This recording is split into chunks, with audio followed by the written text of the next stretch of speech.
Well, hello there. I am Drew Badger, the world's first and #1 English fluency guide with the most boring background. I'm so sorry about this. Really, I apologize. I wish I had a more interesting, entertaining background. Hopefully I find one at some point, but if you live in a small town in Japan, it's hard to find good places to record because the walls are so thin. Anyway, I hope you can bear with me until I do find a place, but really you are presumably here for the fantastic information I have to offer you and not because of really even my pretty face or the way the background looks. Anyway, what I'd like to talk about in this video, I was really excited. I've been really excited to make this video for a while because really it's the explaining almost everything about what I do in one video. So I thought that would be really cool to make this because it answers just like a really big question that people have. And this is, I can read, write, and understand people, even if you can understand me or you can understand everything you see in a movie, but you can't speak. So why is it that people have this problem where it's like they go to school, they go to an English learning program, or you learn with programs like this, you're watching videos or maybe you've taken some classes or read some books about it, and it seems like you should be speaking fluently. So that's why it's confusing. You should be speaking. Okay, you learned all these words and you know some grammar points and you can understand things quite well. So why can't you speak? And it's really frustrating. And really the reason, the whole thing about the way I teach is explaining this one thing. Now, this one thing is really important. So remember this, and whether you learn with me, whether you learn with my lessons or not, this one thing is the most important thing to remember and to understand about developing fluency. And that is the way you learn to read, write, and listen is different from the way you learn to speak. So in general, like just looking at these couple of skills very quickly, reading, writing, and listening are all, when you apply them, whether it's just like listening to something or reading or writing something, these are all slow skills. So what I call slow skills are things that you can take time when you do them. So when you apply these things in your conversations, or if you're just by yourself reading something, you can always take time to think. If I'm saying something right now and maybe you don't understand everything exactly, you can still get the general idea of what I'm saying. Or you can read the transcript and follow along if you try to understand some words, or you can even take a word I use that you don't quite understand and you can look it up. But all these things, they take time when you're in a conversation. So if you're listening to a video like this, maybe you don't have to think so much about it. Okay, I understood maybe 80% of this, and you understand the general idea of what I'm saying. The same thing is true when you're writing or when you're reading something. Now you can take time, you can think, okay, I want to write this, maybe I have to translate it in my head, maybe I have to look up a word, but when you're taking something, when you're reading and writing, you have time to go back and think about these things when you do them. And so when you're practicing learning these things, the things that you learn in school, all of those skills have to do with these slow things. And so when you're learning how to read, write, and listen to things, there's a very if any kind of emphasis at all on speaking, it's really just to remember things and practice saying them. But the reason for this is because in most schools, especially if you go to, like, maybe you learned English in your elementary school or whatever, like you had a public education and you had to learn English for that. The reason that you're only learning these slow skills is because those are what are required to pass a test. So we can't really sit, like one teacher can't speak with a whole bunch, like 30 students, and do a test like that. It just doesn't have the time or the resources to do that. And so as a result, okay, we're just going to focus on a test where we can test your reading, writing, and listening, because you can check off, some circles. Do you check the right answer? You have a multiple choice thing, and it doesn't matter at all about how you speak. And while you're taking these tests, you can take time to think about that. Somebody gives you something to listen to. Maybe they repeat it 2 times. Okay, they're really giving you time to think about that.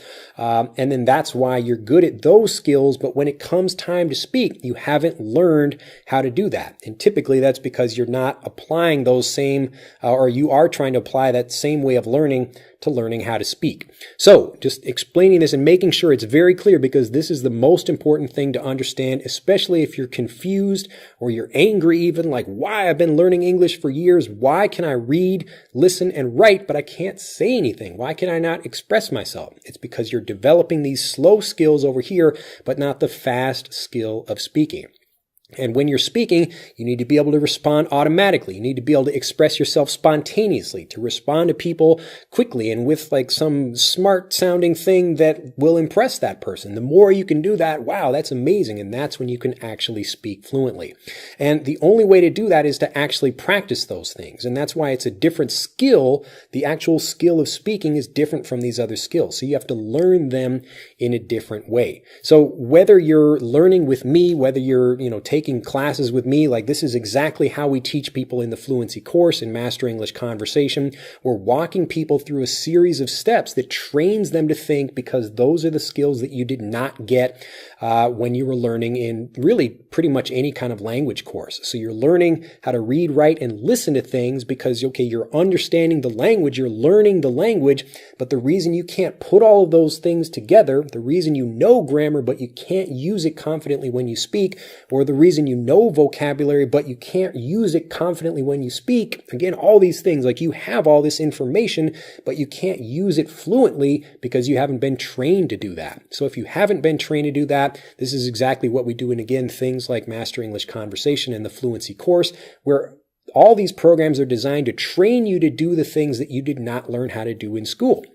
And so really my job, like I'm trying to educate people, but really my job is to clean up the problem created by traditional language learning methods. So all of these things over here, if you're just reading, writing, and listening, you're learning all this information, you know lots of words and phrases, but if you can't use it, now you have to begin training yourself.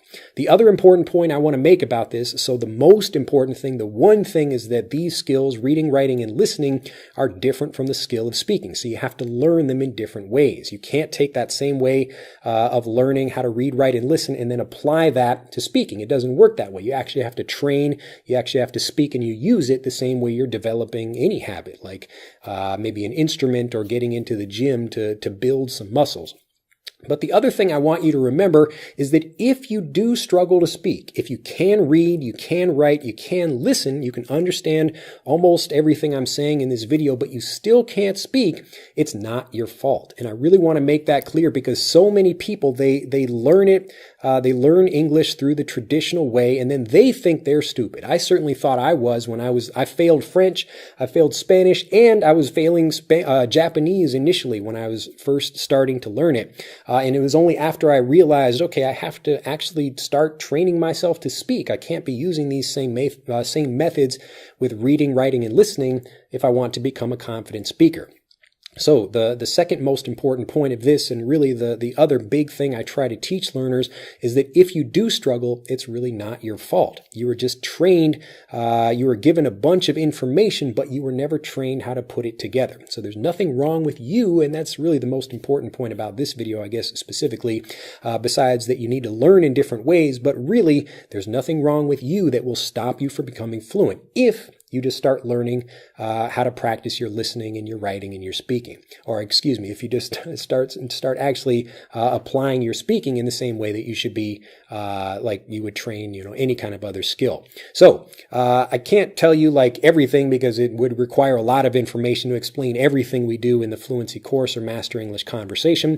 But just the first step to this, I'll give you just like the first step to make it really easy, is to focus on the most commonly used conversational phrases you hear in everyday speech. And if you learn these things, these are the things that people are mostly learning and mostly using every day. So I give an example. I have friends of mine back in America that whenever something positive happens, they say like, that's awesome. That's awesome. So somebody got a new job. That's awesome. Somebody got a promotion at work. That's awesome. Somebody found a kitten on the street and took it home. Wow, that's awesome. Or if it's a negative situation, they say, oh, that sucks. That sucks.